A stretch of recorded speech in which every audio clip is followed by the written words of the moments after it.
Bonjour à tous et à toutes. Pour commencer, je voulais d'abord vous dire que cette longue vidéo, elle est chapitrée, elle sera même sous-chapitrée.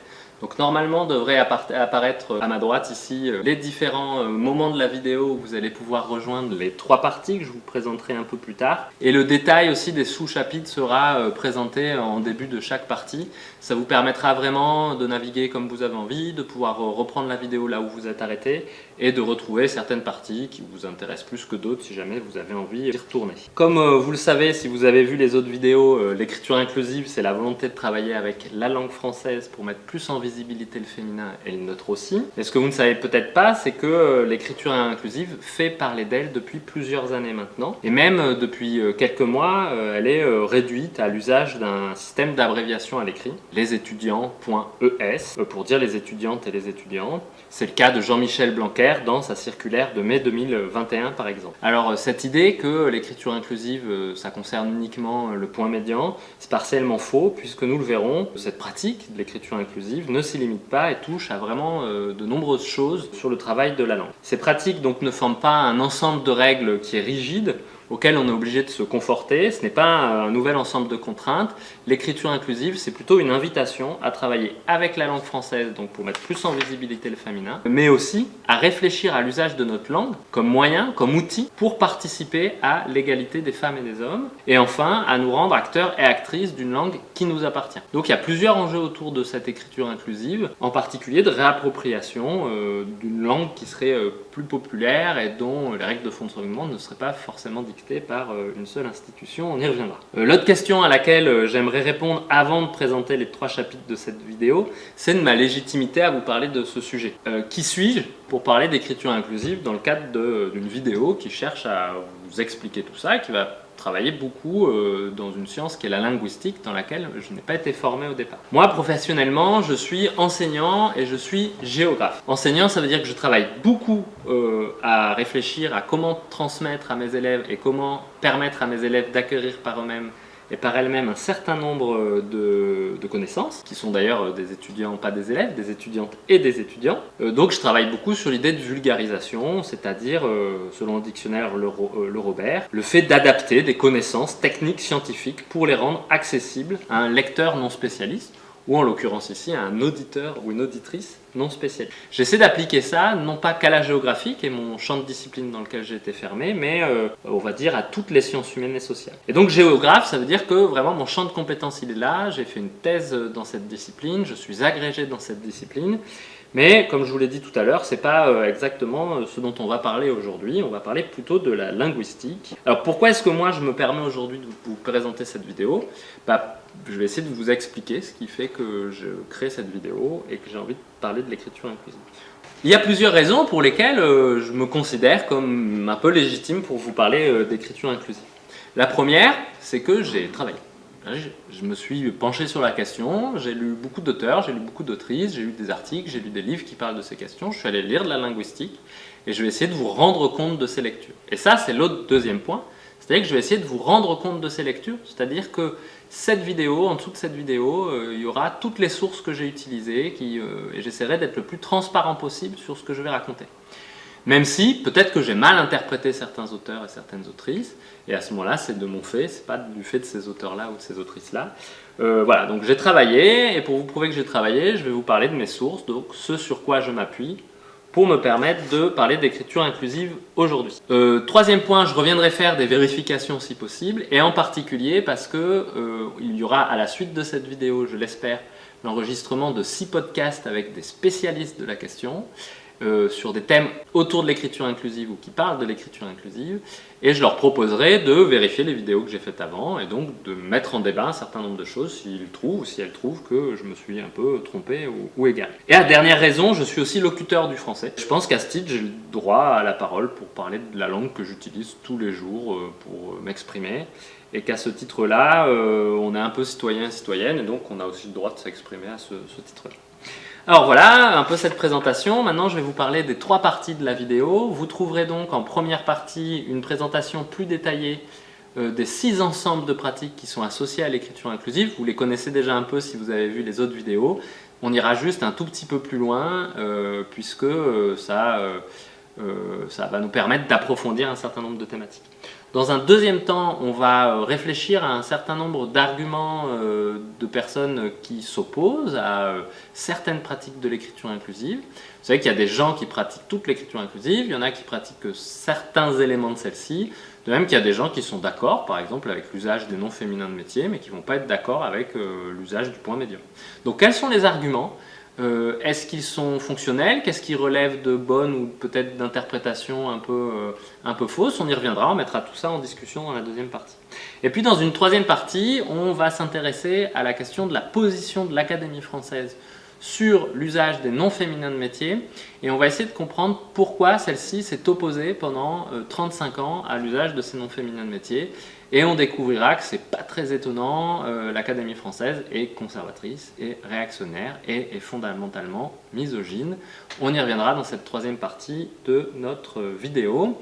Vous allez voir, ça va être filmé en plusieurs moments sûrement, donc il y aura peut-être des changements de t-shirt ou des changements de chemise au fur et à mesure de la présentation de ces vidéos.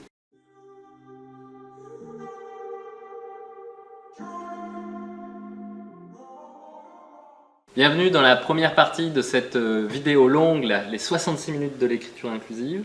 On va dans celle-ci voir les 6 ensembles de pratiques qui sont associés à l'écriture inclusive et dont vous pourrez aussi vous reporter ici sur les différentes durées, les différents moments de la vidéo pour rejoindre un ensemble de pratiques en particulier qui vous intéresse. Le premier ensemble de pratiques porte son attention à la diminution des stéréotypes de sexe dans la langue française.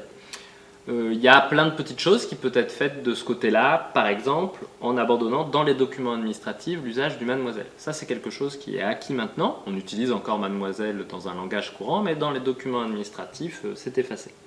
Pour rappel, l'idée que dans des documents administratifs, il n'ait plus existé madame et mademoiselle d'un côté et que monsieur de l'autre, c'était dans l'idée d'une forme d'interprétation du code civil napoléonien, de l'époque donc de Napoléon, et de contrôle social des femmes par les différentes administrations, puisque une femme, par définition dans le code civil, était considérée comme mineure à vie, et du coup il fallait qu'on connaisse son statut pour connaître en gros qui était l'autorité qui gouvernait au destin des femmes du 19e, du 20e siècle. Donc c'était vraiment une trace un peu archaïque d'inégalité totale entre les hommes et les femmes. Et on aurait pu, à défaut de faire disparaître le mademoiselle, introduire le mon damoiseau pour signaler des jeunes hommes non mariés, comme les mademoiselles sont des jeunes femmes non mariées. On a préféré enlever mademoiselle et conserver uniquement madame, monsieur dans les documents administratifs. Voilà pour un premier exemple qu'on pourrait du coup déployer et prendre l'habitude de rappeler dans un certain nombre d'administrations qui ne les appliqueraient pas, ou dans les banques par exemple. Deuxième pratique, la journée du 8 mars, qui est trop souvent présentée comme la journée de la femme. On pourrait trouver un certain nombre de publicités qui vous montreraient les différentes promotions auxquelles les femmes ont droit le jour du 8 mars, alors qu'en fait c'est une journée internationale pour les droits des femmes, c'est une journée de lutte qui rappelle que l'égalité entre les femmes et les hommes est encore loin d'être atteinte, et elle a un peu trop tendance à être transformée en journée marketing promotion comme une Saint-Valentin bis. Troisième type de pratique qu'on peut avoir, c'est l'usage de l'homme, ce mot qui permettrait dans certaines situations de parler des hommes, les individus mâles, mais aussi parfois l'homme désignerait l'homme et la femme, les individus mâles et les individus femelles. C'est un peu au hasard, c'est un usage qui date surtout de l'après-Seconde Guerre mondiale, puisqu'avant, très clairement, le terme homme ne se référait qu'aux hommes, comme dans l'expression le suffrage universel masculin, masculin ici ne désignait que les hommes, dans les droits de l'homme et du citoyen en 1789, ça ne désignait en réalité que les hommes, les individus de sexe masculin. Olympe de Gouges d'ailleurs, qui était une révolutionnaire de cette époque, s'en est rendu compte et a écrit en parallèle une déclaration des droits de la femme et de la citoyenne. C'était pour montrer que finalement ces fameux droits acquis à la Révolution concernaient surtout qu'une partie de la population. Donc c'est historiquement un peu exagéré de vouloir à tout prix ce que l'homme puisse englober les deux termes, puisque vraiment historiquement l'usage de l'homme a exclu les femmes d'un certain nombre d'accès aux droits. Deuxièmement, parce que c'est particulièrement flou, Parfois c'est l'un, parfois c'est l'autre. Il faut toujours se fier au contexte pour essayer de s'y retrouver. Des fois les contextes sont particulièrement flous. Il y a un linguiste qui dit que le terme miroite, ce qui est assez intéressant, pour dire qu'en gros, ce flou permet, quoique ce double usage de l'homme entretient un flou dans la langue qui est compliqué. Troisièmement, parce que en fait, aujourd'hui, il existe tout un tas de solutions extrêmement simples pour remplacer le terme homme. Lorsque homme veut dire homme et femme, on pourrait parler de la Déclaration universelle des droits humains, par exemple. Ça résoudrait largement ce problème et on entendrait bien dans le droit humain que ça concerne les hommes et les femmes. On pourrait utiliser des termes comme société ou groupe dans certaines situations, ou bien individu ou personne. On pourrait assez facilement, finalement, changer notre usage de ce terme. Ça nous renvoie en fait à une autre problématique, c'est un ensemble de mots qu'on aime bien utiliser quand on pratique l'écriture inclusive, qui sont les mots qu'on dit épicènes. Les mots épicènes, ce sont des mots dont la forme ne change pas entre le masculin, entre le genre masculin et le genre féminin. Par exemple, élève, les élèves, au pluriel, on ne sait pas si on parle d'élèves femmes ou d'élèves filles ou d'élèves garçons, ça reste assez flou. On va dire un élève ou une élève, mais le mot élève en lui-même ne change pas, c'est un mot épicène.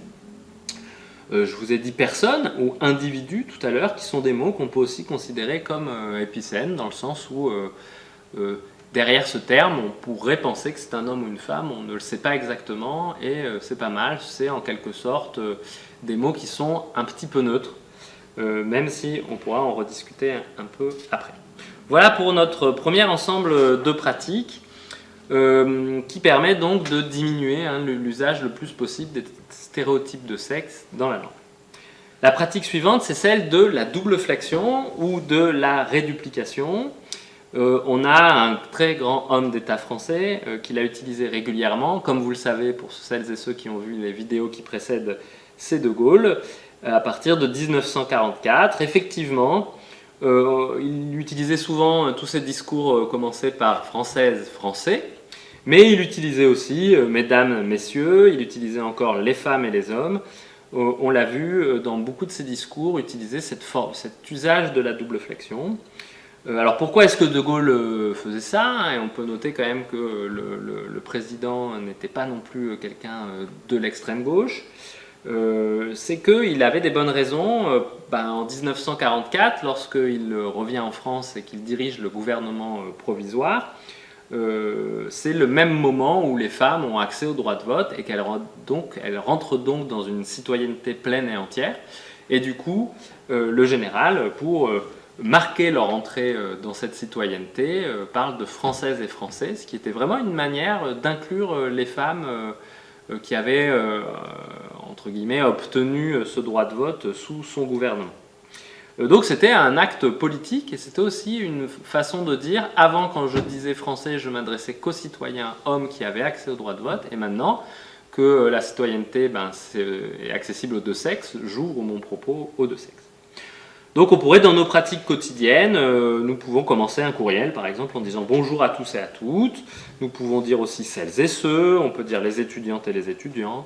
Vous pouvez regarder les derniers discours d'Emmanuel Macron, ils sont aussi nombreux et associés par exemple à la pandémie du Covid-19, on voit qu'il utilise beaucoup la double flexion dans ses discours. Alors est-ce que c'est obligatoire toutes ces mesures? On pourra y revenir ensuite. Non, bien entendu. Mais au même titre que je ne demande pas aux autres de parler comme moi, j'aimerais pouvoir utiliser la double flexion sans qu'on m'explique que je ne suis pas en train de parler français. On aura largement l'occasion aussi d'y revenir dans la deuxième et troisième partie de cette vidéo. La troisième pratique, c'est l'idée d'utiliser des noms féminins de métiers pour désigner des femmes qui exercent ces métiers. Alors je sais qu'aujourd'hui, en 2021, ça paraît un peu fou de devoir se poser ce type de questions, voire peut-être pour beaucoup d'entre vous, on se demande même est-ce qu'il y a eu une période en France où une femme qui exerçait un métier ne pouvait pas utiliser un nom de métier féminin? Oui. Puisque l'Académie française n'autorise cela finalement que depuis 2019, ce qui est finalement très récent, alors on va y revenir, mais le Québec a mis 3 ans à peine pour diffuser l'usage des noms féminins de métier, entre 1976 et 1979, grosso modo. En France, les premières tentatives, c'est 1984, et l'Académie française autorise un peu cet usage-là, qu'à partir de 2019, la société l'avait largement dépassé, avait largement dépassé l'institution, et les noms féminins de métier s'étaient largement déployés dans la société avant qu'on ait officiellement le droit de le faire. Alors, cette histoire de l'Académie française, on va faire un premier point là-dessus avant d'en parler plus longuement dans la troisième partie. C'est assez intéressant parce qu'en fait, on se rend compte que la position de l'Académie française sur toutes ces questions-là depuis 1984 a largement compliqué le débat au lieu de chercher à le simplifier. Prenons le mot autrice. Si l'Académie française avait travaillé en 1984, avait fait son travail d'une académie qui connaît la langue, ses membres se seraient rendus compte de plusieurs choses. Que, un, le mot autrice est attesté dans la langue française depuis très longtemps, 15e, 16e siècle. Qu'il vient du binôme latin autor-autrix, qui donnera donc auteur et autrice, et qu'il est donc, il a une étymologie et qu'il existe dans la logique de la langue et de l'évolution de notre langue entre le latin et le français. Qu'il est ensuite correctement construit, grammaticalement, sur le modèle acteur-actrice, directeur-directrice, spectateur-spectatrice, recteur-rectrice, etc., etc. Et que donc il n'y aurait pas de raison majeure de s'opposer à son usage, si ce n'est qu'il était très très faiblement utilisé en 1984 encore. Au lieu de faire ça, ils ont laissé filer la question, ils ont donc permis à un autre terme concurrent auteur avec un E de s'installer dans l'usage. Ils ont même cherché encore à compliquer en disant que on pouvait souligner qu'il y avait aussi le terme d'autoresse qui était utilisé, etc., etc. Donc au lieu de nous permettre de se décider d'un commun accord sur un seul terme, qui serait bien construit, historiquement prouvé, etc., l'Académie française n'a d'ailleurs toujours pas vraiment à ce titre proposé un terme pour un nom féminin de métier qui serait le pendant de auteur pour les hommes. Voilà, il n'y a pas de position claire là-dessus, donc c'est à nous de nous débrouiller d'une certaine manière. Alors moi, ça va bien de me débrouiller sans l'Académie française, mais c'est pour vous montrer que le travail n'a pas été fait et que qu'une des fonctions de celle-ci aurait dû être un peu plus appuyée. Voilà, alors il y a plein d'autres mots comme ça qui sont dans le cas d'autrice et ou d'ambassadrice par exemple. Historiquement, ça existait aussi, l'usage est tout à fait normal. Voilà, alors on en est arrivé du coup à cause de cela à des situations relativement intenables dans la langue, puisque je vous cite une phrase de 2005. Madame Merkel, le chancelier nouvellement élu en 2005, selon les règles de l'époque défendues par l'Académie française. Cela donne des titres un peu étonnants. Par exemple, le Figaro en 2005, chaussé d'escarpins, à talons aiguilles et vêtu d'un coquet tailleur rose, le chancelier allemand a serré la main de Jacques Chirac. Voilà une situation un peu étrange. Qui est ce chancelier qui descend en 2005 sur le tarmac de l'aéroport ? On a un peu des doutes, on ne comprend pas très bien, on voit bien que les positions de l'Académie française font en quelque sorte violence à la langue et font violence au fait que dans énormément d'éléments de la phrase, le genre a une importance extrême. On met énormément de choses au féminin, énormément de choses au masculin. Toute personne qui est une femme va féminiser la plupart des adjectifs qui la concernent.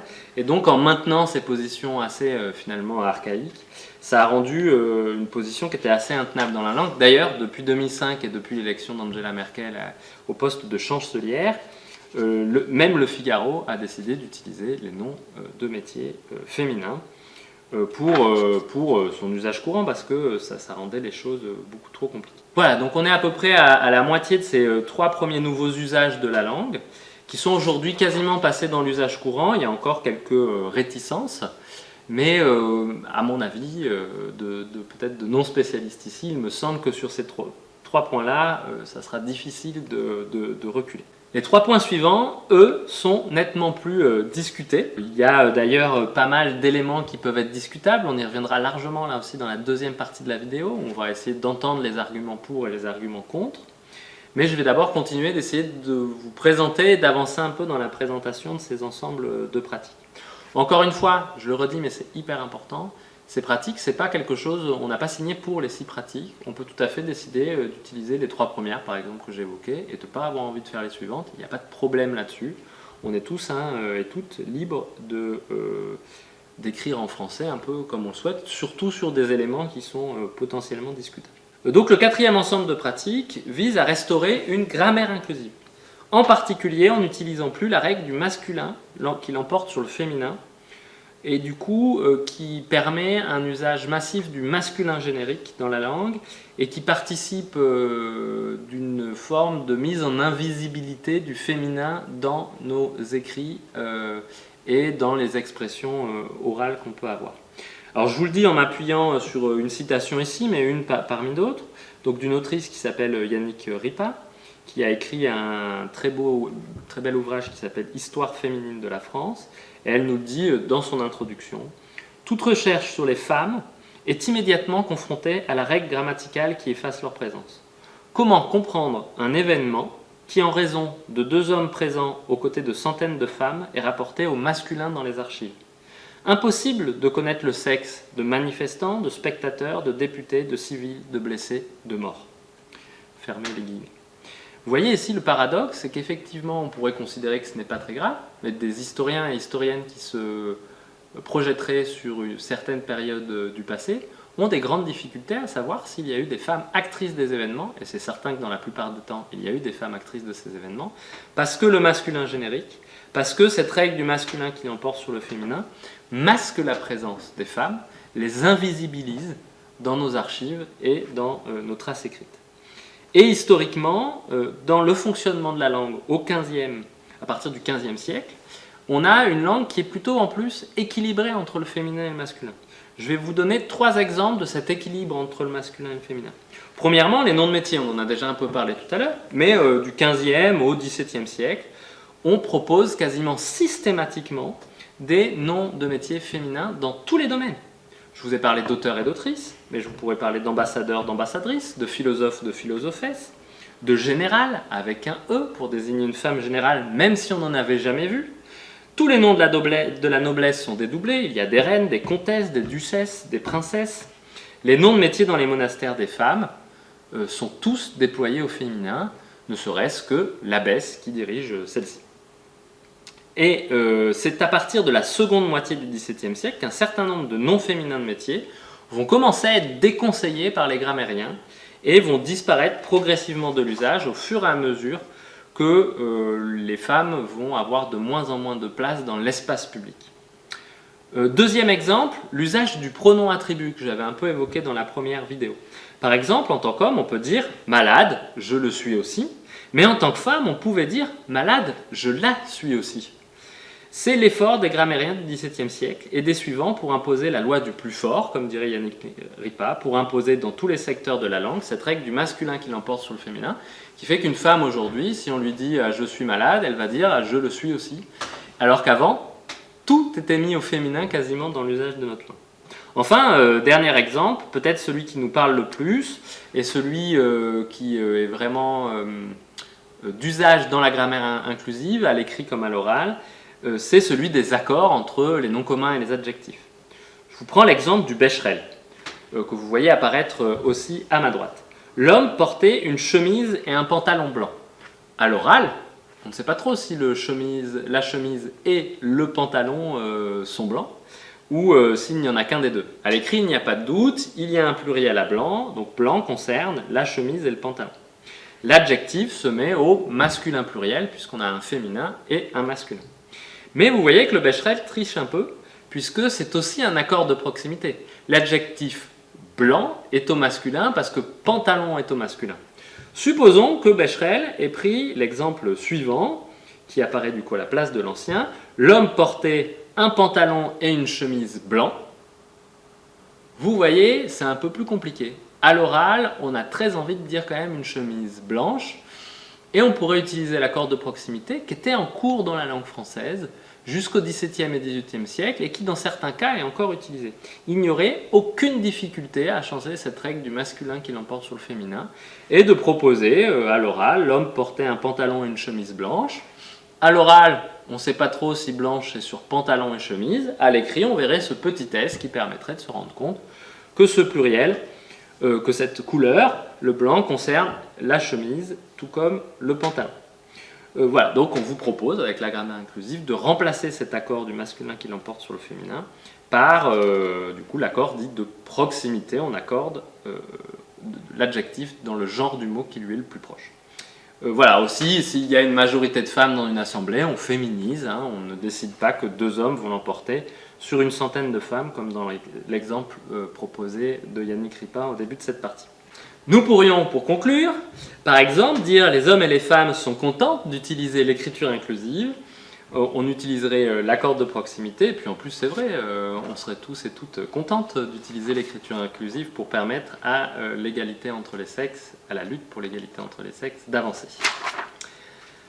Le cinquième ensemble de pratiques vise à raccourcir la double flexion à l'écrit. Par exemple, les étudiants.es qui apparaît ici pour désigner à la fois les étudiantes et les étudiants à l'écrit. C'est ce petit point ou ce tiret, deuxième exemple, ou ce point médian, troisième exemple, qui fait aujourd'hui crier beaucoup de monde et qui a fait l'objet d'une circulaire du ministre de l'Éducation nationale, Jean-Michel Blanquer, au mois de mai 2021. Alors d'où est-ce que cela vient? On va revenir un petit peu en arrière et je vais vous proposer une autre manière de l'écrire. Par exemple, étudiant, parenthèse E, parenthèse. C'est comme ça que la première fois on a commencé à chercher à dire à l'écrit l'étudiante et l'étudiant. C'est le fameux NE, N-E, parenthèse E, qu'on trouve sur les cartes d'identité et qui est aujourd'hui en fonction dans pas mal de documents administratifs. Le problème, c'était les parenthèses. Un certain nombre de féministes et puis un certain nombre de citoyennes et de citoyens ont trouvé que vouloir faire apparaître le féminin et le mettre dans le même mouvement entre parenthèses, c'était un peu paradoxal. Et donc il y a eu plein de propositions qui ont été soulignées. Je vous les refais apparaître avec ce coup-ci les deux tirets, les étudiants-E-S, les étudiants.E.S, les étudiants.médian-E.médian-S. On propose depuis quelque temps d'éliminer le deuxième élément. C'est Liane Viennot, qui est une historienne qui travaille beaucoup sur ces questions, qui propose de le simplifier en enlevant un des deux points. Petite parenthèse, au Québec, ils ont trouvé une autre solution qui est assez sympa, moi j'aime bien, qui permet de bien montrer le féminin. Étudiant, E majuscule S, sans point, sans tiret, sans point médian. Vous le voyez, ça apparaît juste en dessous, sous la quatrième ligne. C'est très visible et ça permet de bien montrer le féminin.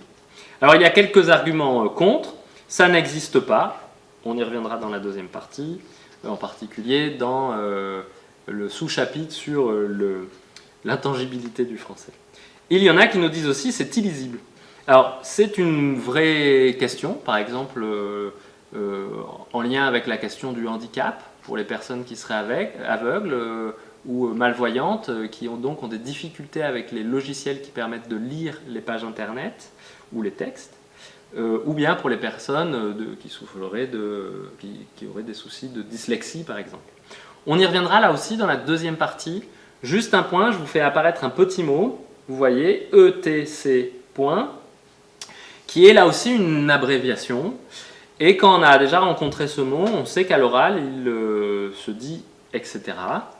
Donc c'est une histoire d'éducation. Si on ne le connaît pas, on bloque un peu la première fois. Dès qu'on sait que ce ETC point, en fait, à l'oral se dit etc., on ne dit plus jamais ETC point. C'est comme les étudiants.ES.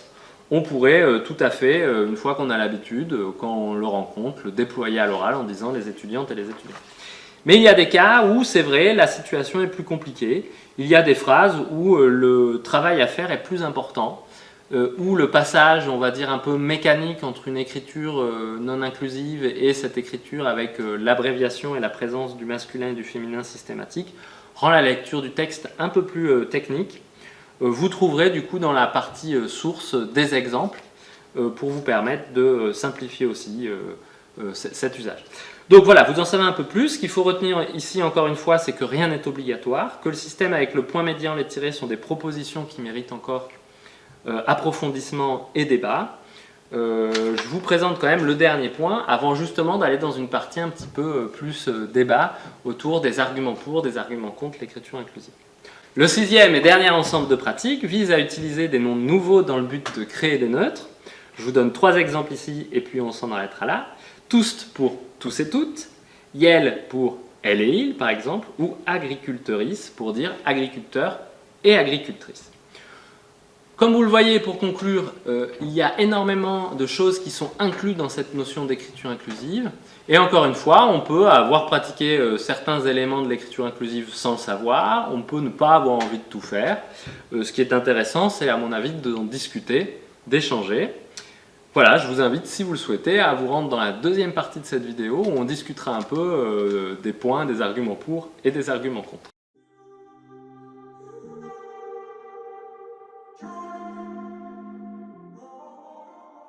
Bienvenue dans le deuxième chapitre de cette vidéo longue, la 66 minutes, dans notre deuxième partie où on va travailler sur quelques arguments contre l'écriture inclusive. On va maintenant attaquer sur le premier ensemble de critiques. Il y avait des ensembles de pratiques, il y a des ensembles de critiques, que j'ai appelé ici l'intangibilité du français. Donc on va retrouver quelques arguments contre l'usage de l'écriture inclusive, alors d'une partie ou de la totalité des différentes pratiques, mais des arguments qui sont à peu près classables dans trois catégories. Donc il y a ça n'existe pas. Donc par exemple les étudiants.es, ça n'existe pas, on ne peut pas faire ça, quoi. Il y a des arguments qui sont autour des règles, ça n'est pas dans les règles, ça n'est pas du français. Les accords de proximité, les hommes et les femmes sont contentes, c'est pas du français. Voilà, c'est pas dans les règles, c'est une faute. Donc on ne peut pas le faire.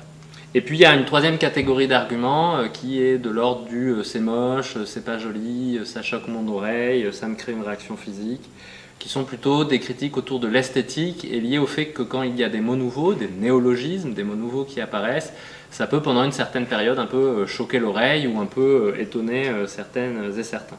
Ces trois types d'arguments reposent en fait sur l'idée que le français est intangible, c'est-à-dire qu'il serait un tout monolithique qui ne change pas, qui n'a pas d'évolution. C'est voilà, une sorte d'hétéronomie, c'est-à-dire comme une loi hein, qui viendrait de l'extérieur, quelque chose qu'on nous aurait donné un jour à notre réveil, hein, sur le berceau de la France. Un être d'une nature divine s'est penché, nous a donné un français parfait d'un coup. Ça serait aussi associé à cette idée que si le français n'était pas parfait à un moment donné, on arrive à un moment où le français est parfait, donc on ne peut plus rien toucher. Voilà, donc on est sur de l'ordre de la langue est quelque chose de naturel, on ne peut pas la modifier, ou d'une nature, quand je disais quasiment divine, je pense que pour certains il y a cette idée-là de quelque chose d'un tout, d'un bloc parfait. Ça rejoint aussi de manière générale un imaginaire autour, chez certaines et certains, autour d'une langue, le français, qui serait la langue de la rationalité, la langue par laquelle on peut exprimer des idées philosophiques et ou scientifiques de la façon la plus parfaite. Donc ça, enfin voilà, il suffit de lire un peu de linguistique et on voit bien qu'il n'y a pas de langue supérieure à une autre, qu'il n'y a pas de langue plus claire ou plus utile ou plus parfaite, et que si jamais c'était le cas, c'est pas dit du tout que le français soit effectivement la langue la plus merveilleuse du monde, même si elle est très bien, hein, je veux dire, j'ai pas de problème avec la langue française, je suis très content de parler français, mais c'est pas pour ça que je pense que c'est une langue qui est la plus parfaite pour exprimer des idées. Du coup, derrière tous ces arguments, ce sont des arguments qui reposent vraiment sur un imaginaire d'un français intangible, d'un français qui serait un bloc monolithique et on ne pourrait pas le modifier. En fait, on va essayer de voir que ce n'est pas tout à fait vrai, puisqu'on sait que le français a évolué historiquement, on l'oublie mais il a évolué historiquement.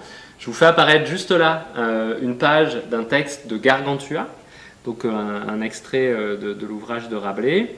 Je vous laisse le regarder un peu au fur et à mesure, mais quand vous vous en rendez compte, si vous allez sur Gallica, hein, le site qui a scanné beaucoup d'ouvrages anciens, vous vous rendrez compte qu'il y a un français qu'on a des difficultés à lire aujourd'hui. Et d'ailleurs, on ne lit plus Gargantua de Rabelais dans le français de l'époque. C'est un français qui a connu une évolution, hein, on l'a retranscrit en français moderne pour que des Français du XXIe siècle puissent lire du français du XVIe ou XVIIe siècle. Donc tout a évolué hein, entre cette page et aujourd'hui, la manière d'écrire les lettres, vous repérez qu'il y a des F qui en fait aujourd'hui sont devenus des S, sur l'écriture d'un grand nombre de mots, celle-ci a évolué ici, et même sur l'usage des points-virgules, des virgules, voilà, de l'ensemble des petits signes graphiques qui accompagnent la langue. Vraiment, il y a une grande évolution entre les deux. Donc il n'y a pas d'intangibilité du français. Alors la question, c'est pourquoi est-ce que ces arguments sont utilisés ? Il y a deux niveaux de réponse, je pense, qui sont importants. Le premier, c'est parce que dans notre éducation, on nous a appris à l'école et puis au fur et à mesure du temps à avoir un rapport avec le français qui est le français comme une hétéronomie, justement. Comme quelque chose qui est comme ça et c'est pas autrement. Les règles d'accord, c'est comme ça et c'est pas autrement. Quand on se trompe, on fait des fautes. La faute, ça nous renvoie à quelque chose de moral. On pourrait dire qu'on fait des erreurs. Voilà, on fait une erreur de calcul, mais on fait une faute. Et la faute, ça nous renvoie vraiment au péché, à cette idée de dire on a circonvenu à une loi et c'est pas bien, c'est mal. Et on ne nous apprend pas aussi, ou rarement dans notre éducation que en fait les mots ont une histoire, que la langue a une histoire, que la grammaire a une histoire, et que donc tout ça est évolutif, et que donc on pourrait être plus bienveillant dans notre rapport à la langue, mais on nous présente tout ça vraiment avec une très grande extériorité, hein. Le français c'est comme ça et c'est pas autrement. Donc c'est pas étonnant qu'on retrouve des arguments un peu plus tard, où on compte l'écriture inclusive, on retrouve ces arguments-là vu qu'on a été éduqué dans cette logique-là. Alors je dis ça avec toute la bienveillance vis-à-vis des collègues du primaire et du secondaire, où bien sûr que tous les collègues sont sûrement plus subtils que tels que je viens de le présenter là. Mais là je vous parle de ceux que j'ai pu avoir moi ou que d'autres ont pu avoir il y a longtemps, ça ne veut pas dire qu'on n'a pas changé mode d'apprentissage aujourd'hui. Et puis il y a un deuxième élément qui est extrêmement fort sur ce poids de cette idée d'un français intangible, c'est la question de ce qu'on appelle l'insécurité linguistique et des rapports de pouvoir à l'intérieur de la langue. L'insécurité linguistique, qu'est-ce que ça veut dire? Ça veut dire qu'il y a un certain nombre de locuteurs, de locutrices du français, à l'écrit ou à l'oral, qui se sentent en fragilité, qui se sentent en insécurité. Et donc pour elles et pour eux, qui ont souvent eu des difficultés à apprendre et à maîtriser le français, pour tout un tas de raisons, tout changement est vécu comme une violence, puisque la difficulté d'apprentissage a été tellement forte que changer, c'est remettre dans une situation très inconfortable pour les personnes qui sont en insécurité linguistique. Alors je dis ça, moi je le dis en toute honnêteté pour quelqu'un qui a des difficultés avec l'orthographe et qui fait beaucoup d'erreurs d'orthographe.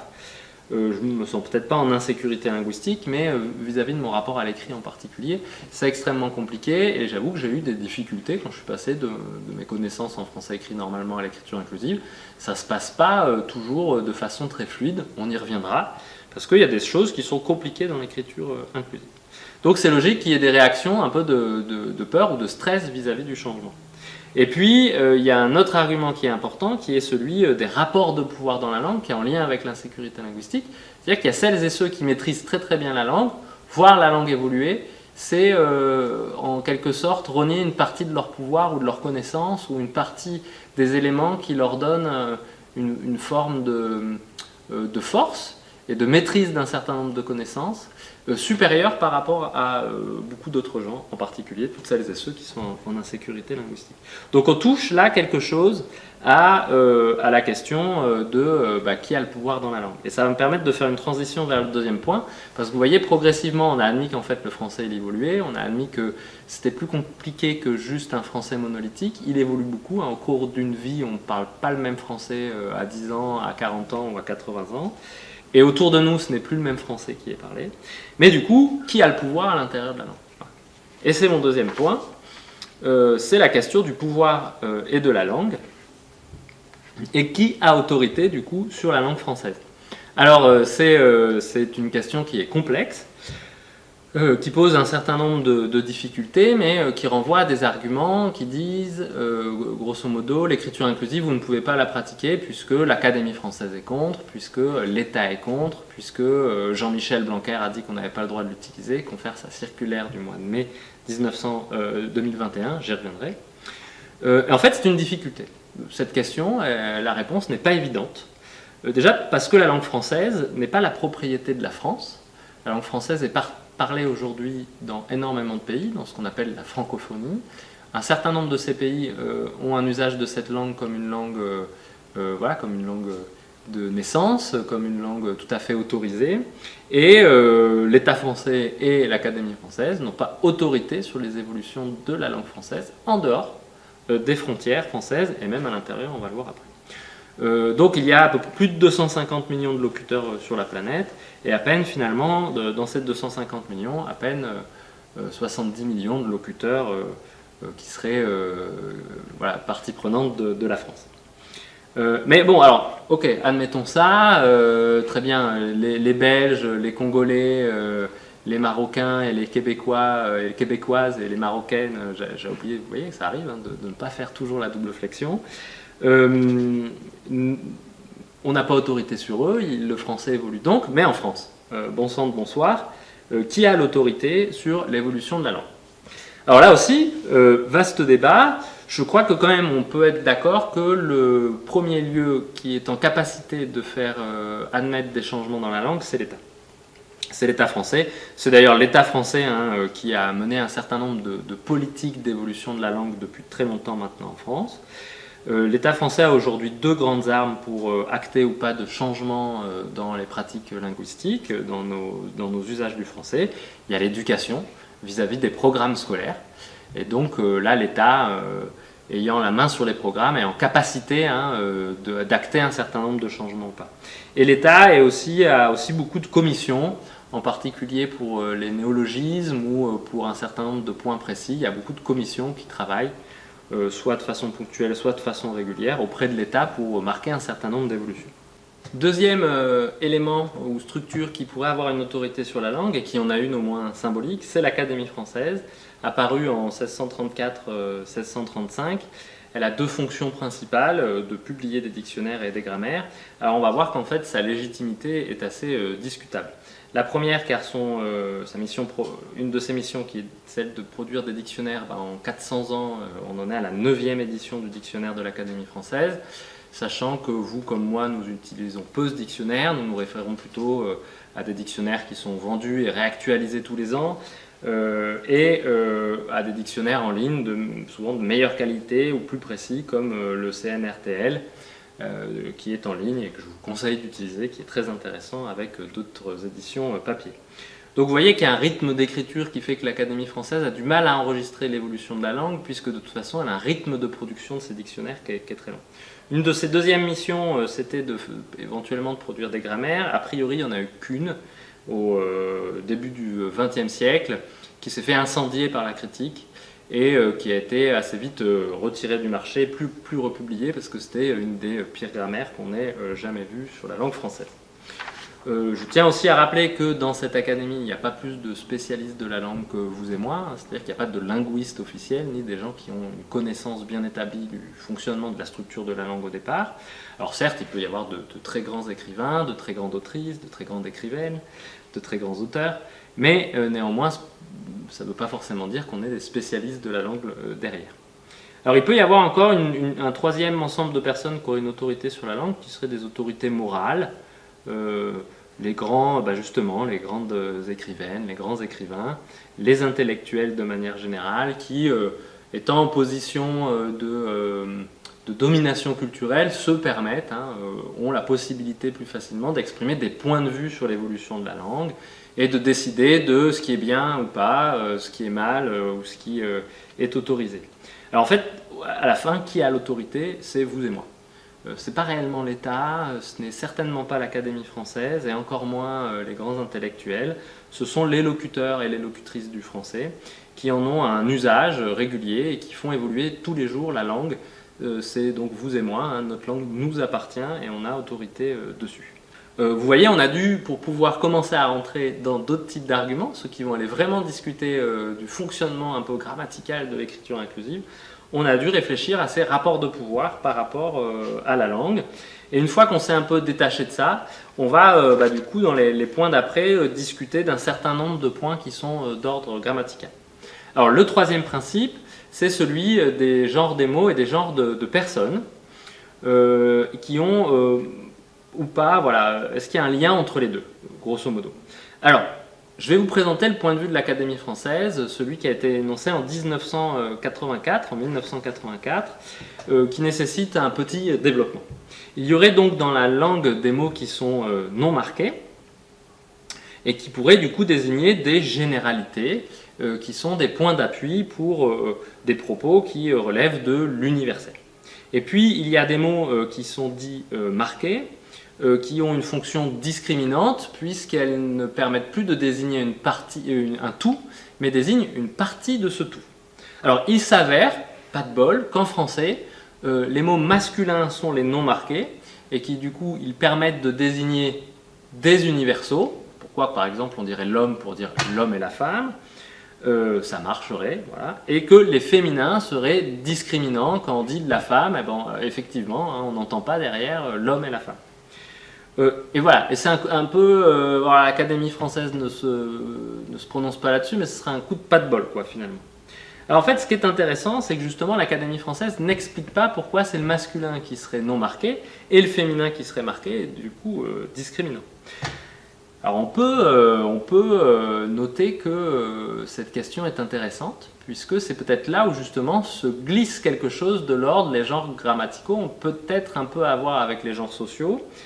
Claire Michard, qui est une linguiste, dans un article, note bien que très probablement, si c'est le masculin qui a cette fonction générique, si c'est le masculin auquel on accole cette identité de non marqué et d'universel, et le féminin qui est discriminant, c'est pas tout à fait un hasard, puisque ça se retrouve dans énormément d'autres langues, et que ça pourrait être une des formes assez classiques finalement de reproduction du sexisme social dans une forme de sexisme de la langue. Néanmoins, ce point de vue est de toute façon très minoritaire chez les linguistes. C'est historiquement, a priori, Roman Jakobson qui en a parlé le premier dans l'analyse structurelle du fonctionnement de la langue. Mais il y a beaucoup de linguistes qui sont plutôt du côté de la sociolinguistique, qui ne partagent pas ces analyses et qui sont en très grande majorité pour présenter la question des genres sur un autre niveau. Donc reprenons, dans la langue française, il y aurait donc bien un genre masculin et un genre féminin. Du côté des objets inanimés, la table, le bureau, le garage, la maison, on dirait que ce genre est arbitraire. Il y a des masculins, il y a des féminins et ce n'est pas très grave. Notons quand même qu'il y a un certain nombre de personnes de grande mauvaise foi qui pensent que dans l'écriture inclusive, on voudrait aussi changer le genre des objets, voilà, et qu'on voudrait dire le table, le chaise et la bureau. Bon, personne n'a jamais proposé ça dans les militants et militantes de l'écriture inclusive. Voilà. Le genre inanimé d'un côté avec un genre arbitraire, on dit la table, on dit le bureau, c'est comme ça. Et il y a des êtres qui sont animés, et là le genre est motivé. Typiquement sur les noms féminins et noms masculins de métier, c'est pas tout à fait un hasard que quand une femme exerce un métier, elle soit désignée par un nom de métier au féminin. De même que c'est pas un hasard qu'un homme qui exerce ce métier soit désigné par un nom de métier au masculin. Le genre est motivé puisqu'il y a dans la société deux sexes et que cette organisation de la société via le découpage du social en deux grandes catégories de genres, masculin et féminin, structure tout, y compris le langage. Alors dans 2/3 des cas, d'après Eliane Viennot, cette différence s'entend à l'oral, agriculteur, agricultrice. Dans 1/3 des cas, on est plutôt face à un type d'émo épicène. Alors comme nom de métier épicène, j'aurais dû mettre un exemple, il n'y a plus rien qui me vient spontanément. C'est pas grave, vous en retrouverez d'autres. Puis surtout, j'en rajouterai une sur mon visage au montage vidéo. Et puis on a quelques pourcentages de mots qui sont complètement différents, qui s'entendent complètement différemment, à peu près de l'ordre de 5%. Par exemple, femme et homme, tante et oncle, frère et sœur, où on a une même catégorie d'individus, mais où les mots sont construits avec des sonorités extrêmement éloignées les unes des autres. Et il y a même une espèce de gradation entre ces genres motivés et les genres arbitraires, entre les êtres animés et les êtres inanimés. Ce sont au niveau des animaux. Plus les animaux sont proches des êtres humains, plus le masculin et le féminin vont encore s'entendre, et plus ils vont s'approcher des êtres inanimés ou s'éloigner de l'anthropomorphisme, c'est-à-dire de notre capacité de projection et d'habitude dedans, par exemple les insectes, moins on va les désigner avec un masculin et un féminin, et plus on va tendre vers un genre arbitraire. Voilà, alors en fait ce qui est intéressant, c'est qu'en sociolinguistique, on pense même qu'il y a un glissement, c'est-à-dire qu'on va projeter cette organisation du genre motivé sur les objets inanimés. C'est-à-dire que l'organisation sociale va se projeter sur le sens qu'ont les mots arbitraires dans le fonctionnement de la langue. Par exemple, la lune et le soleil, en français et en allemand, ça n'est pas du même genre. La lune en français, c'est féminin, en allemand, c'est masculin. Et du coup, du point de vue de la symbolique, de la mythologie, on ne représente pas, la lune n'a pas le même statut en français et en allemand. De même que les langues qui ont la mort, et la mort est féminin, ils vont plutôt avoir tendance symboliquement dans les imaginaires à le représenter par une vieille femme, une vieille dame. Et du côté des langues qui ont la mort mais c'est au masculin, ils vont avoir tendance à le représenter par un vieil homme, un vieux monsieur. Alors bien sûr, il y a quelques exceptions. On a un sentinelle, une sentinelle ou un mannequin, un mannequin désigne une femme qui exerce l'ordre du mannequinat, mais en français, vous le connaissez bien, l'exception confirme de toute façon la règle. Quatrièmement, on a cette règle cet argument qui dit c'est le masculin qui l'emporte, c'est comme ça. Alors, je ne vais pas en reparler beaucoup parce que j'ai quand même déjà pas mal détaillé ce point-là dans le premier chapitre de la vidéo, mais vous noterez qu'il y a un petit symptôme de l'intangibilité du français, c'est comme ça et c'est pas autrement. Alors dans quel cas, nous, en tant que praticiens et praticiennes de l'écriture inclusive, on aimerait bien voir ça un petit peu changer, cette règle, dans les accords de proximité, j'en ai déjà parlé, dans la diminution de l'usage du masculin générique, pareil, et puis en cas de femmes majoritaires, on aimerait bien exprimer cette majorité au féminin. L'historique peut-être de cette histoire, c'est de vous rappeler que dans l'usage du français au XVe, XVIe siècle, la langue française est assez équilibrée. Il y a de nombreux secteurs où le masculin et le féminin ne sont pas tranchés, et ce sont bien les grammairiens du XVIIe et puis du XVIIIe siècle qui vont imposer une masculinisation à la langue française et qui vont décider que le masculin l'emporte sur le féminin. Alors pourquoi? Il n'y a pas de raison grammaticale ou linguistique à cela, mais il y a une raison sociale. C'est parce que ces grammairiens vont transposer les rapports des sexes de la société, entre genres dans la société, sur ceux de la langue, et vont donc faire des phrases du type c'est le masculin qui l'emporte sur le féminin parce que c'est le genre le plus noble. Et c'est cet argument qui va l'emporter pendant extrêmement longtemps et qui va produire des grammaires où le masculin va être de plus en plus présent. Progressivement, on va naturaliser cette fonction grammaticale en pensant que si c'est comme ça, c'est parce que c'est la manière la plus logique pour laquelle le français doit s'organiser. Pas du tout, ça a été réellement imposé à la langue française par un certain nombre de grammairiens. Au XIXe siècle, on va un petit peu oublier cette imposition progressive. La scolarisation va rendre de plus en plus automatique tout cet usage du masculin, mais on est quand même obligé de le faire apprendre aux enfants. Et donc, moi, je vais vous donner un témoignage là-dessus, sur le fait que c'est pas automatique et c'est pas neutre. J'ai 3 filles qui, toutes, à peu près, entre le CP et le CE1, ont rencontré cette règle de grammaire et sont toutes revenues furieuses de l'école. Soit parce que leurs camarades garçons ont bien rigolé quand ils ont compris que c'était le masculin qui l'emportait, soit parce qu'elles n'ont pas trouvé ça normal, etc. etc.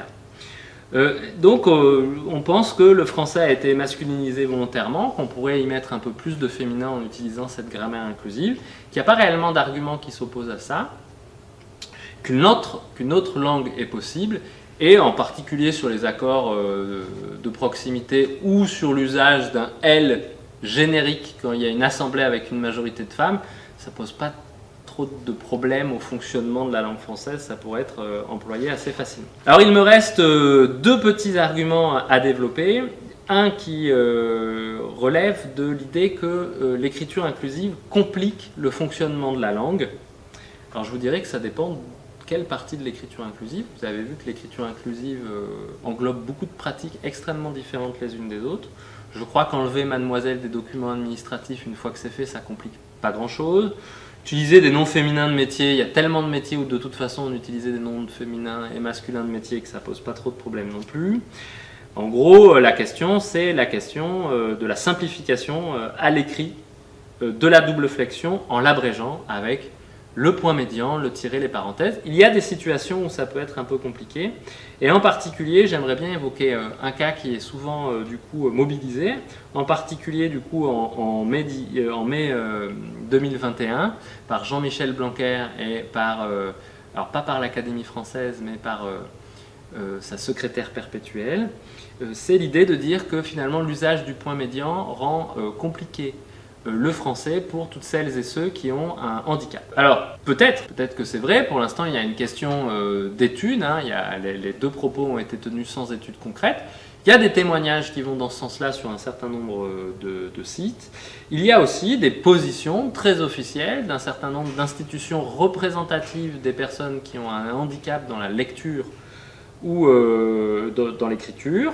En particulier, vous voyez apparaître ici un extrait d'une position de la Fédération française des 10 de octobre 2018, où vous voyez que la position est loin d'être aussi doctrinaire que celle du ministre de l'Éducation nationale. Peut-on conserver une langue qui rend les femmes invisibles et qui est la marque d'une société où elles joueraient un rôle secondaire parce que 5 à 10% de la population est concernée par la dyslexie? Vous voyez déjà une nuance très forte de cette fédération française qui est représentative d'au moins une partie des populations qui sont touchées par la dyslexie. Il faut peut-être commencer par mettre en place les 2 premières recommandations pour une écriture inclusive. Donc vous voyez cette fédération est plutôt pour sur ce point-là. Accorder en genre les noms de fonctions, grades, métiers et titres, ne plus employer les autonomases du nom commun femmes et hommes, et veiller à ne pas exposer les jeunes lecteurs à une écriture inclusive tant qu'ils ne sont pas automatisés à la lecture, c'est-à-dire pour tous les apprenants pendant le premier cycle d'apprentissage de la lecture, fin et grande section de maternelle CE1, et pour les élèves 10, mettre en place des adaptations pédagogiques excluant l'écriture inclusive tant qu'ils seront des lecteurs précaires. Vous voyez une position d'une part importante, voilà, d'une fédération importante dans ce champ-là du handicap, où le propos est quand même beaucoup plus nuancé que la position d'Hélène Carrère d'Ancos ou de Jean-Michel Blanquer, ce qui montre qu'il y a eu une forme d'instrumentalisation par le politique de la question du handicap. Dernier point, et pour finir, un point sur lequel j'irai plus vite, parce que c'est un vaste débat, est-ce que changer la langue permet de changer la société ou pas? Donc c'est un vrai enjeu, c'est une question sur laquelle là ça nous enverrait sur de très très grands débats. J'espère pouvoir vous proposer rapidement un podcast sur ces questions-là. Pour venir compléter le propos, je voudrais juste vous parler d'un mot, le mot féminicide, qui est apparu officiellement dans la langue française dans l'édition du Robert en 2005 et qui désigne le meurtre d'une femme par son conjoint ou son ex-conjoint et qui est très clairement un mot qui a permis de faire apparaître en France une réalité, c'est-à-dire qu'à l'intérieur d'un couple, il y a aujourd'hui énormément de femmes qui décèdent des coups de leur conjoint ou ex-conjoint et qui sont tuées essentiellement parce qu'elles sont femmes, et ça a permis de mesurer la réalité des meurtres dont sont victimes les femmes à l'intérieur de nos sociétés parce qu'elles sont femmes. C'est ça la définition d'un féminicide. Avant, le terme n'existait pas. Et donc on avait quoi? On avait des drames passionnels, on avait meurtres horribles, on avait un certain nombre d'expressions qui ne permettaient pas de faire surgir du social et des récurrences. L'apparition du mot féminicide a permis, d'englober un certain nombre de meurtres dans une seule et même réalité. Ce sont des femmes tuées par leurs conjoints et ex-conjoints. Et ce sont du coup des récurrences qui méritent d'être soulignées et sur lesquelles on peut chercher à agir si on veut lutter pour une meilleure égalité des femmes et des hommes. Donc comme vous le voyez, pour conclure ce deuxième chapitre, les discussions sur l'écriture inclusive sont intéressantes, nous obligent à aller lire, à aller fouiller, à aller travailler sur le fonctionnement du français, et j'espère vous avoir donné soit quelques arguments pour l'usage de l'écriture inclusive, en comprenant un petit peu mieux le fonctionnement des arguments contre, soit vous avoir donné envie d'approfondir les arguments contre l'usage de l'écriture inclusive, en espérant que cela va permettre à un débat plus positif d'émerger et de construire un débat avec des arguments fondés. Car vous le verrez dans le troisième chapitre, l'Académie française, qui a beaucoup bataillé contre les noms féminins de métier, a eu des positions qui ont été motivées non pas par des arguments linguistiques, mais par des arguments sociaux, et en particulier la très grande misogynie, à la fois je pense de l'institution et puis d'un certain nombre des académiciens qui la composent. On voit ça dans le chapitre 3.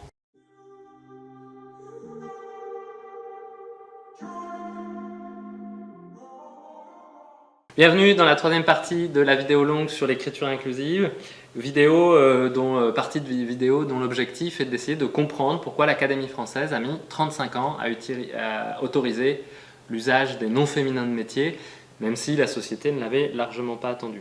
Je vous resignifie une comparaison qui est intéressante. Le Québec francophone a mis 3 ans, pour commencer à déployer les noms féminins de métier entre 1976 et 1979. L'Académie française, elle, a résisté entre 1984 et 2019. On a vu quelques-uns des arguments de fond de l'Académie française qui justifient leur position, qui sont des arguments, on l'a vu, un peu d'une grande mauvaise foi et qui ont abouti, en particulier du coup sur l'idée des genres marqués et non marqués, et qui ont aussi abouti à une extrêmement grande confusion, puisque à force de ne pas trancher dans les usages, ils ont laissé s'installer souvent plusieurs possibilités de noms féminins de métier, en ne donnant aucune indication sur des termes qui seraient préférables les uns par rapport aux autres. Donc il y a une vraie question de fond qui est, est-ce que derrière finalement les positions qui ont été exprimées dans plusieurs avis entre 1984, en 2002, puis en 2014, puis en 2017 et enfin en 2019, qu'est-ce Qu'est-ce qui pourrait expliquer cette position très dogmatique de l'Académie française sur la question de l'usage des noms féminins de métier? Alors, il y a une réponse qui est simple, qui est que l'Académie française est une institution qui est misogyne. Et c'est ça que je vais essayer de démontrer dans cette partie-là. Mais avant de le démontrer, je vais vous proposer d'abord 2 temps de réflexion. Un premier temps sur un développement sur qu'est-ce que c'est que la misogynie, pour qu'on ait quand même un cadre pour voir si l'Académie française correspond à un certain nombre des critères qui peuvent définir ce qu'est la misogynie. Dans un deuxième temps, on fera un focus sur la place des femmes, des immortels, à l'intérieur de l'Académie française. Et puis, dans un troisième temps, on verra un peu plus en avant la question de la misogynie. On va essayer d'y répondre et puis on va compléter avec 2 petites parties bonus en fin de cette partie-là, de ce 3e chapitre. Attaquons par la première sous-partie. Qu'est-ce que la misogynie? Alors, je me suis appuyé sur un livre de Maurice Domas qui s'intitule « Qu'est-ce que la misogynie ?»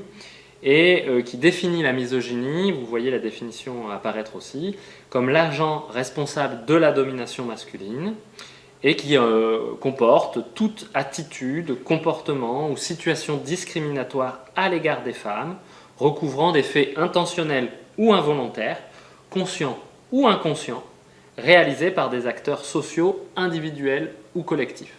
Donc là, ce qui est intéressant pour le cas de l'Académie française, c'est que c'est à la fois un acteur social collectif, c'est une institution, mais qu'il y a eu beaucoup d'acteurs sociaux individuels qui se sont exprimés en son nom dans le cadre du débat sur les noms féminins de métier. Maurice Domas avance un peu plus loin dans sa définition et propose 2 types de misogynie qui se complètent, la misogynie visible ou antiféministe, et puis la misogynie invisible ou ambiante. Alors, je vais rapidement présenter ces 2 types de misogynie aussi, parce qu'on va un peu circuler à l'intérieur de ces 2 ensembles pour préciser les positions de l'Académie française. Donc la misogynie visible ou antiféministe, c'est celle qui s'oppose consciemment à l'égalité en refusant aux femmes la place qu'elles revendiquent ou en contestant celle qu'elles occupent. Donc normalement c'est visible, c'est assez clairement, en lisant ou en entendant les propos des personnes ou des institutions, on sait qu'on est face à une misogynie visible ou antiféministe. Et donc cet antiféminisme recouvre une gamme de sentiments très hostiles, allant de la condescendance, on y reviendra, à la haine. Et puis on a une misogynie invisible ou ambiante, qui est celle dans laquelle nous baignons sans en avoir conscience. Alors elle repose sur beaucoup de procédés et beaucoup de systèmes. Maurice Domas en retient 5, lui. Donc ne pas voir la violence faite aux femmes. Typiquement, dans cette affaire des noms féminins de métier, c'est qu'on ne se rend pas compte qu'en fait, en refusant aux femmes d'utiliser des noms de métiers féminins, on est violent vis-à-vis d'elles, puisque tous les hommes ne se posent pas ces questions, donc il y a vraiment une inégalité fondamentale. On prend des inégalités pour des différences, on y reviendra aussi. On adopte le régime de l'exception lorsque les faits contredisent les croyances. C'est quoi cette idée? C'est l'idée de dire je ne changerai pas d'avis, mais il y a quelques exceptions qui émergent, mais qui ne reviennent pas mettre en cause les inégalités en cours. On peut tirer argument du consentement des femmes. Alors ça, c'est très intéressant parce que c'est une des méthodes qui a été très mobilisée par l'Académie française. Enfin, on peut déplorer les inégalités, mais croire en un ordre établi et immuable. Donc ça serait typiquement, je vous renvoie au chapitre précédent, le lien, les références qui sont faites à l'idée de l'intangibilité du français. Le français est un tout, un bloc monolithique qu'on ne peut pas changer. Donc là, on est typiquement là. Voilà pour cette petite présentation de la misogynie selon Maurice Domas, et c'est un peu sur son analyse qu'on va s'appuyer pour présenter tout ça. Alors peut-être juste avant, pour qu'on ait avant de rentrer dans le vif du sujet, je vais vous parler donc de l'Académie française et de la place des femmes dans l'Académie française. Il y a une hostilité historique de l'Académie française par rapport aux femmes. Au moment de sa constitution, en 1634-1635, rien n'interdisait à des femmes d'entrer dans l'Académie française. Il va falloir attendre 1980 pour qu'il y ait une femme qui fasse partie de l'Académie française, Marguerite Yourcenar en l'occurrence. Donc il y a eu depuis le début 741 membres de l'Académie française, qu'on appelle les immortels, et sur ces 741 membres, il y a eu 10 femmes seulement, donc 1,35% des immortelles depuis sa fondation ont été des femmes. Alors c'est vrai que depuis 1980 et donc l'élection de Marguerite Yourcenar, il y a eu une amélioration puisqu'il y a eu 10 femmes qui ont été élues. Donc depuis 1980 et l'élection de Marguerite Yourcenar, il y a eu 65 nouveaux membres, dont 10 femmes, c'est-à-dire 15,38% des élections qui ont lieu, 10 femmes, 55 hommes. Sur les 20 dernières élections, donc on se rapproche un peu dans le temps, donc depuis en gros l'élection de Simone Veil le 20 novembre 2008 à l'Académie française, il y a eu 5 nominations de femmes sur les 20 dernières élections. On est donc sur un pourcentage de l'ordre de 25%. Ça augmente un peu. On peut toutefois noter deux choses, c'est que cette tendance est encore fragile, puisque sur les 10 dernières élections, il y a eu seulement 2 femmes qui ont été élues et qui ont accédé du coup, au statut d'immortel. Donc 2 femmes pour 8 monsieur, on est à du 20%. Ce qui veut dire que depuis 1980, on voit bien qu'il y a une tendance qui se dessine un peu, c'est-à-dire qu'il y a une place des femmes qui augmente. On ne peut pas encore dire qu'elle soit ébouriffante. Par contre, il n'y a pas de politique générale ni de politique volontaire pour nommer des femmes à parité sur les 20 dernières nominations, alors que depuis 2008, on aurait pu estimer, au moins depuis le début des années 2000, que sur le champ de la littérature, sur le champ des beaux-arts, des lettres, on aurait pu tout à fait trouver autant de candidates que de candidats. Donc c'est assez étonnant qu'au niveau des élections, il n'y ait pas une forme de parité qui serait déjà apparue, ou au moins, et même pourquoi pas, qu'il y ait même plus de femmes qui étaient élues, si on ne veut pas faire une parité stricte, rien n'empêcherait qu'il y ait des pourcentages inverses. Donc actuellement, il y a 35 académiciens et académiciennes, 6 femmes, 29 hommes, donc 17% de cette instance est composée de femmes. Voilà, c'est descriptif, c'est statistique, vous en faites ce que vous voulez. Dans la troisième partie, qui va être une partie un peu longue, et je m'en excuse, on va vraiment aller affronter la question de la misogynie de l'Académie française. Pour cela, je vous rappelle donc que c'est un débat qui a lieu entre 1984 et 2019, qui est la période pendant laquelle l'Académie française refuse entre guillemets l'usage des noms féminins de métier, même si c'est un peu dur de le présenter comme ça. C'est donc une période où l'Académie française est largement peu ou pas composée de femmes.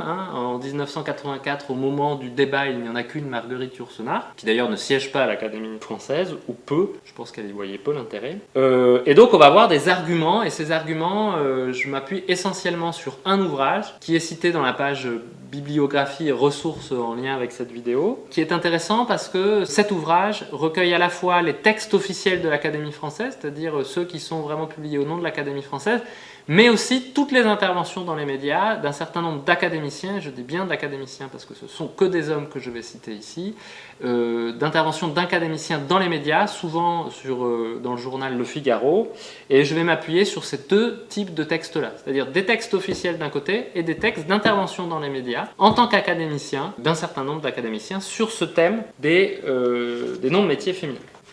Alors, on va aller de façon graduée, c'est-à-dire des choses qui nous paraissent peut-être les moins choquantes ou les moins blâmables, à celles qui, au moins pour moi, à titre personnel, me semblent tout à fait aujourd'hui condamnables. Donc on a un premier degré de misogynie qui a trait à la condescendance. La condescendance, pour donner une définition tirée du dictionnaire, c'est une supériorité bienveillante mêlée de mépris. Ça dit beaucoup de choses. Je pense qu'on a tous été dans des situations où on a été victime de condescendance, où on a bien senti une espèce de supériorité bienveillante mêlée de mépris. Alors par exemple, Georges Dumézil, en 1984, il évoque Madame Roudy et Madame Groult, qui sont deux grandes militantes qui ont été élues au gouvernement socialiste de l'époque et qui sont intervenues sur ces questions-là. Et il nous dit « J'ai l'impression que Madame Roudy et Madame Groult n'ont pas prévu l'enchevêtrement de cactus où leurs pieds s'engagent. Quelques-uns des 39 messieurs s'y feront sûrement un plaisir d'y guider les deux dames. » Voilà donc une manière tout à fait claire de dire qu'elles sont un peu incompétentes sur les sujets dans lesquels elles s'engagent, l'usage des noms féminins de métier, et que les académiciens qui, eux, sont nettement supérieurs en ces domaines-là, vont se faire un plaisir de les raccompagner vers la sortie. On a aussi Maurice Druon, en 2005, qui utilise un procédé de supériorité bienveillante en appelant Mesdames Aubry, Guigou et Royal dans le texte par leur prénom, alors qu'il nomme tous les intervenants masculins par leur nom de famille. Donc on a bien un groupe qui est appelé par leur prénom, ce sont les femmes, Mesdames Aubry, Guigou et Royal, qui se battent pour se faire appeler Madame la Ministre ou Madame les Ministres, et de l'autre côté, tout un tas d'hommes qui sont appelés par leur nom de famille. Donc c'est de la condescendance par fausse familiarité. C'est un élément assez classique. Deuxième élément de misogynie, c'est tirer argument du consentement des femmes. Donc ils vont assez régulièrement dans leur texte dire « mais de toute façon, toutes les femmes ne sont pas d'accord, d'ailleurs majoritairement elles sont contre l'usage des noms féminins de métier », et puis de nous donner un ou deux cas de femmes qui refusent de se faire appeler, etc. C'est vraiment un phénomène assez classique de lutte antiféministe et de mouvement antiféministe que d'utiliser des femmes contre les femmes. Donc je vous donne une citation. « Il semble bien que la plupart des femmes qui occupent ces fonctions préfèrent s'entendre appeler Madame le recteur chancelier ou Madame le professeur de droit », des choses qui vont être réitérées, alors même qu'au fur et à mesure du temps, ils vont avoir de plus en plus de mal à trouver des femmes qui concrètement ne veulent pas se faire appeler par des noms féminins de métier. Bien sûr que ça arrive, bien sûr qu'elles en ont le droit, mais est-ce que ça doit être un argument pour empêcher un mouvement de fond d'avoir lieu ? C'est discutable. Donc deuxième élément, c'est on ne va pas penser les rapports femmes-hommes au nom des inégalités, mais au nom des différences et de la complémentarité. C'est-à-dire que c'est normal qu'il y ait des situations où on voit non pas des inégalités mais des différences, puisque les hommes et les femmes sont complémentaires. Refuser de voir les inégalités, donc insister sur les différences naturelles entre guillemets entre les hommes et les femmes, c'est vraiment une volonté de délégitimer le combat féminin. Alors par exemple, un des éléments assez traditionnels de cette méthode-là, c'est remettre les femmes à leur place à côté de leur mari. Donc par exemple, Alain Perfit en 1984, faut-il dire Madame le préfet, Madame l'ambassadeur, ou bien Madame la préfète et Madame l'ambassadrice, terme réservé jusque-là à la femme du préfet ou de l'ambassadeur, mais dans ce cas, comment désignera-t-on les épouses? Les gommera-t-on alors que leur rôle est si important dans une ambassade ou dans une préfecture? Donc vous le voyez, Madame l'ambassadrice, c'est la conjointe de Monsieur l'ambassadeur, donc la fonction et le métier du mari ruisselle, rigole sur la conjointe. Alors rigole non, ça va pas du tout, mais on va dire que ça ruisselle et que ça suffit.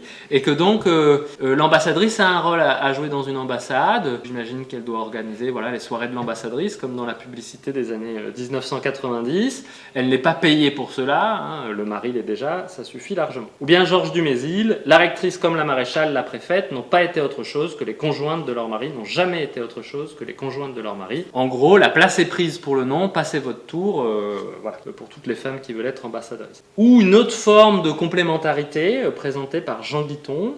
Chacun, académicien lui aussi, chacun sait que la femme a plus de pouvoir sur l'homme lorsqu'elle s'efface. C'est clair, là, c'est vraiment bien dit, je le redis. Chacun sait que la femme a plus de pouvoir sur l'homme lorsqu'elle s'efface et qu'elle paraît disparaître. Partout, les femmes gouvernent mieux lorsqu'elles ne règnent pas. Leur secret, leur force, c'est d'inspirer comme un souffle puissant, de tirer les fils des marionnettes mâles. Donc voilà, aux hommes le domaine public et aux femmes les fils des marionnettes qu'on tire dans l'ombre. On continue cette gradation d'expression d'idées des académiciens, ceux qui semblent défendre la langue française. On rabaisse, donc Georges Dumézil pour donner un exemple. Alors ça c'est, pardon, je reviens un tout petit peu en arrière. Souvent lorsque dans les livres de grammaire ou lorsque ces messieurs de l'académie expliquent à point de grammaire, ils prennent un exemple et l'exemple sert à illustrer leurs propos et surtout en fait à rabaisser les femmes, puisque d'un point de vue de la connaissance linguistique et de la maîtrise des enjeux de grammaire qui sont posés par rapport à ces questions, il a été largement démontré, y compris par les linguistes eux-mêmes, la grande incompétence de l'Académie française dans ces domaines. Donc Georges Dumézil, pour donner un exemple, nous dit « Je dirais même, sans trouble de conscience ni d'oreille, que Madame de Noailles n'est pas un de nos plus grands poètes, mais qu'elle a, dans quelques poèmes, plus que du talent. » Donc on en profite pour dire que Madame de Noailles est un poète, et en plus, alors que c'est une très grande poète, on peut en profiter pour dire qu'elle a du talent, mais qu'on ne peut pas la mettre sur un piédestal par rapport à des poètes hommes. Donc il y a une petite multiplication d'exemples de ce type. On commence à aller vers de la gradation, là aussi, parce que ce que j'ai nommé ici un assaut de virilisme, c'est-à-dire qu'on va chercher à créer une ambiance de boy club, resserrons-nous entre hommes et redonnons-nous un peu de virilité entre nous. Donc Marc Fumaroli, par exemple, en 1998, ce qu'elles ont conquis, ce ne sont évidemment pas des métiers, mais de l'autorité, des responsabilités de pouvoir. Cela se dit grammaticalement au masculin. Ou bien Maurice Druot en 2005, je l'ai dit et redit, la langue d'un peuple est son âme, la France va mal, mais comment irait-elle bien quand le gouvernement s'obstine à défigurer sa langue? Essayons donc de retrouver un peu de virilité pour voir. Donc là, pareil, on essaie de faire appel à une forme de solidarité masculine et de volonté de remontrer un peu qui c'est qui, quoi. Et puis, alors là, pour finir, je dirais vraiment tout un secteur d'intervention dans les textes de ces académiciens qui relèvent pour moi des enjeux autour de la haine des hommes envers les femmes. J'ai défini deux critères ici pour noter cette haine. D'abord, l'insulte. Il me semble que quand on commence à insulter ses adversaires dans un débat public, on peut faire un trait d'esprit, mais c'est souvent quand même pour rabaisser son adversaire. Alors ça commence avec Jean Dutour en 1984, qui va parler des ânes, les ânes et les ânesses qui veulent utiliser les noms féminins de métier. Donc on remarque qu'il est arrivé à ici féminiser les ânes et les ânesses. On transforme d'ailleurs les adversaires en animaux, un réflexe assez classique là aussi. On a Maurice Druon en 2005. Les trois prénoms, vous vous rappelez, mesdames Guigou, Aubry et Royal, qu'il appelle par leur prénom, il les nomme les trois parques funestes. Alors les parques funestes, ce sont les déesses infernales qui filent, dévident et coupent les fils de vie humaine dans la mythologie romaine. Sachant qu'il avait précédemment appelé 4 hommes qui étaient intervenus dans le débat par leur nom de famille, et il les avait appelés les 4 mousquetaires. Donc vous voyez comment il traite les différents acteurs et les différentes actrices de ce sujet. Il les nomme les Huronnes aussi, alors qu'il y a un terme intéressant parce que c'est à la fois le féminin de Huron. Huron, c'est un grossier personnage, mais qui n'existe normalement qu'au masculin. Alors est-ce qu'il a voulu le féminiser? Est-ce qu'il prouve qu'il saurait féminiser les mots, et en particulier visiblement les insultes? Mais c'est aussi un peuple amérindien qui a connu une fin assez tragique. Et du coup, il y a à la fois ici un double mouvement. Donc on féminise un terme insultant et où on reprend un terme d'amérindien. Donc on réduit aussi un peu l'autre à une forme de corps étranger, puisque les femmes ici seraient des formes de rebelles amérindiennes, donc ne feraient plus tout à fait partie de ce corps constitué de Français et de Françaises. Et on y verra, c'est pas hasardeux, puisqu'il y a aussi une forme de xénophobie latente au sein de l'Académie française, et donc on voit des formes de réflexes en place par cette appellation. Georges Dumézil, en 1984, il n'y a qu'un seul mot féminin digne d'usage qu'il a vu. Dans les 20 ou 25 dernières années, j'ai vu naître un petit nombre de féminins auxquels on ne pensait pas, ainsi l'admirable substantif code. Fermez les guillemets. Merci que le seul terme féminin qui puisse être retenu en 1984 et qui a connu une forme là de féminisation, au moins non pas de féminisation, mais de création de féminin, ça soit une insulte. Et puis, quand on a fini d'insulter ses adversaires, on va les réifier et les sexualiser. Les réifier, c'est vraiment les transformer en choses, et les sexualiser, c'est réduire les adversaires qu'on a en face de nous à des attributs sexuels ou en tant qu'objet sexuel. En l'occurrence, ici, ce sont les femmes qui sont visées. Georges Dumézil, en 1984, le contexte suffit en général à empêcher qu'on prenne une femme ou un chat pour un homme. On appréciera le lien qui est fait ici entre une femme ou un chat. Marc Fumaroli, en 1998, attention, accrochez-vous, légalisons sans frémir ces mots que les femmes avaient jusqu'ici refusés avec horreur, noteresse, mairesse, maîtresse de conférence, doctoresse, chefesse, parce qu'ils riment fâcheusement avec fesse, borgnesse et drôlesse, n'évoquant la duchesse que de très loin. Tranchons entre recteuse, rectrice et rectale. Oui, vous avez bien entendu. Il y aurait tellement à dire sur cette série de quelques mots de la part d'un académicien et de la violence du propos qui est tenu ici que je ne le ferai pas et que je vous laisserai y réfléchir de votre côté.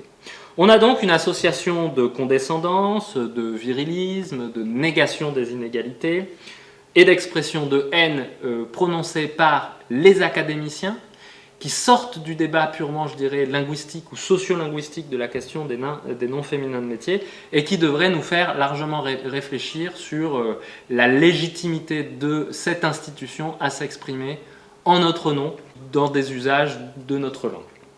Mais ce n'est pas tout. Cette académie, j'y reviendrai vite, est une académie qui est vraiment une institution à l'intersection de plein d'autres types de comportements, de la xénophobie. Alors je vais y aller vite, je n'ai pas le temps de développer autant.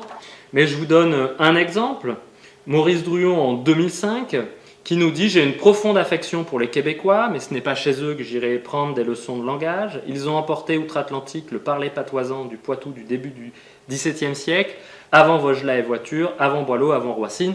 Voilà, quel est le message? On ne va pas quand même faire ce qui se fait au Québec. Au Québec, ils parlent le patois, c'est dégueulasse. La peur de la colonisation par l'anglais, donc il est beaucoup reproché aux partisans et partisanes de l'écriture inclusive de faire cela sur la mode des Américains, donc vraiment c'est mettre en danger le français. Et je vous cite encore une citation qui mélange un peu tout de Marc Fumaroli, toujours en 1998, et là aussi je me passerai de commentaires. À moins que nous ne soyons résignés au fond à voir le français devenir un artificiel créole, on y dirait, comme les deuxièmes classes indigènes dans les romans Banania, « Yabo ma capitaine », fermez les guillemets. Alors ça pareil, on pourrait démontrer dans les interventions régulières de l'Académie française une forme de peur de l'étranger extrêmement forte.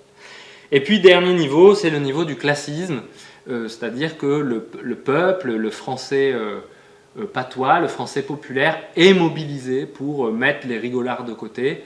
Il va de soi que le français proposé par l'Académie française n'est pas le français de tous les jours. Alors un ou deux exemples. Que les mots d'argot, quand ils passent dans le parler courant, sont jolis. Tout ce qui vient des savants, des techniciens, des politiques, des porteurs de diplômes est mauvais. Donc ça c'est Jean Dutour en 1984. On oppose une élite à un peuple qui parlerait un français malin et intelligent et dont l'Académie française serait la seule institution capable de les représenter. Et puis, dernier bonus, cinquième petite dernière partie, l'Académie française est aussi l'académie où comment biffer des pans entiers de la société, comment invisibiliser des mots. Il manque un nombre de mots incalculable dans les dictionnaires de l'Académie française. Cette liste est longue comme le bras. Sur les noms féminins de métiers, autrices, écrivaines, bien sûr, ne sont pas dans le dictionnaire de l'Académie française. Je vous fais apparaître sur le côté les définitions d'ambassadrice ou de ministre, qui sont dans le dictionnaire, mais l'usage de Madame l'ambassadrice comme de Monsieur l'ambassadeur n'est pas encore indiqué dans ce dictionnaire.